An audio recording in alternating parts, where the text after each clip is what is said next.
America से deal पर Iran की पहली प्रतिक्रिया सामने आई है। बड़ी खबर है, बकाई ने कहा एमओयू को अंतिम रूप देने की प्रक्रिया चल रही है। डील पर समझौते के करीब पहुंचे हैं दोनों देश। फिलहाल फोकस युद्ध खत्म करने और प्रतिबंध हटाने पर है।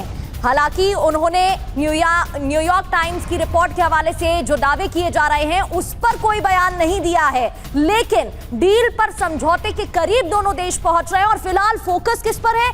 युद्ध खत्म करने पर और प्रतिबंध हटाने पर, यह जरूर कहा है।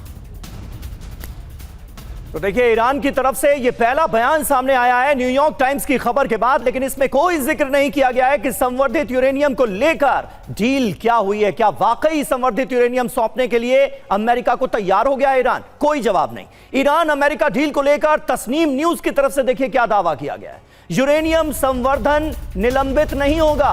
अल अरबिया नेटवर्क का दावा गलत है। परमाणु कार्यक्रम 10 साल के लिए सस्पेंड करने का दावा किया गया था, इसे ईरानी न्यूज एजेंसी तस्नीम न्यूज ने खारिज कर दिया है।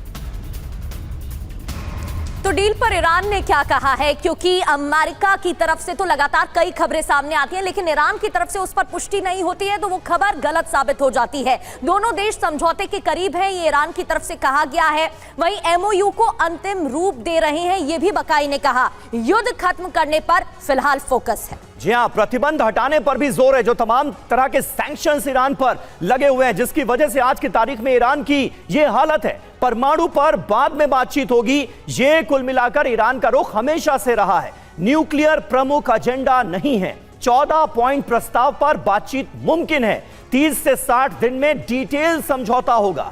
हॉर्मुज नाकेबंदी पर चर्चा होगी, यानी प्रगति। कुल मिलाकर ईरान का देखिए रुख तो यही नजर आ रहा है कि हॉर्मुज नाकेबंदी पर चर्चा कीजिए, परमाणु मुद्दे पर चर्चा बाद में। बिल्कुल, और इसको लेकर कोई साफ स्पष्ट बयान भी नहीं दिया गया। संजय सोई सर, जितनी बार भी इस तरीके की खबरें सामने आई हैं वो हमेशा अमेरिका की तरफ से ही आती हैं। ईरान की तरफ से स्पष्ट नहीं कहा जाता और फिर बाद में देखने को मिलता है कि वो खबर गलत थी। अब बकाई की तरफ से जो बयान सामने आया है, उन्होंने संवर्धित यूरेनियम को लेकर कोई बयान नहीं दिया, लेकिन उनके बयान से ये जरूर स्पष्ट हो रहा है कि वो चाहते हैं कि सबसे पहले युद्ध रुके, शांति बहाल हो।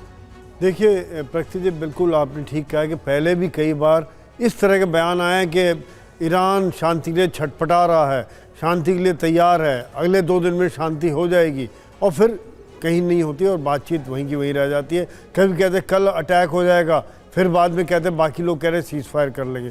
तो ये तो बात होगी अमेरिका की। दूसरी बात, जिस प्रकार से ईरान का कहना है, इस समय में देखा जाए तो दोनों ही देश चाहते हैं शांति हो, और दोनों ही देश नहीं बल्कि मेरे हिसाब से पूरी दुनिया चाहती है कि दोनों के बीच में कुछ ना कुछ समझौता हो जाए। एक स्ट्रेट ऑफ हॉर्मुज खुल जाए, ईरान खोल दे और अमेरिका खोल दे, शिपिंग चालू हो जाए। 120 से 140 शिप निकलते थे। वैसे एक चीज़ देखिए, आपने गौर किया होगा कि पिछले 2-3-4 दिन से कुछ काफ़ी संख्या में शिप निकल रहे हैं। दिन में तकरीबन 25-30 के लगभग शिप वहाँ से क्रॉस होने शुरू हो चुके हैं। यानी कि वो, और IRGC ने जो अपना कंट्रोल सिस्टम लगाया वहाँ पर, उनसे परमिशन लेके निकल रहे हैं और अमेरिका नहीं रोक रहा है।